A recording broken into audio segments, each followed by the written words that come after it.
Aujourd'hui, on parle de la tendinite du nageur, une douleur perçue à l'aspect antérieur de l'épaule dans certains gestes précis chez les nageurs.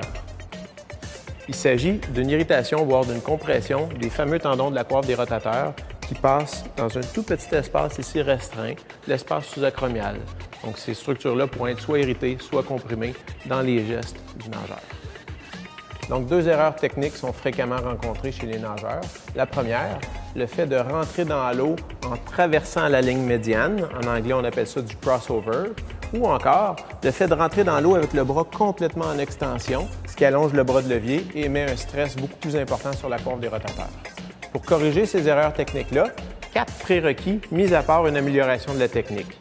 Première des choses, on a besoin d'un bon contrôle de l'omoplate pour bien diriger le bras et l'épaule vers l'avant. Okay. Ensuite de ça, on a besoin d'une bonne extension thoracique parce qu'avec une flexion thoracique, il y a nécessairement plus de risque d'accrochage. Ensuite, on a besoin d'une bonne stabilité du tronc pour éviter de s'en aller un petit peu de droite à gauche dans l'eau.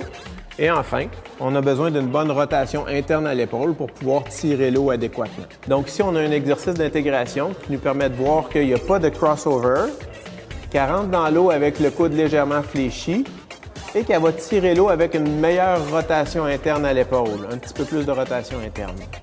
Et garde le coude un petit peu plus haut quand tu tires l'eau. Voilà.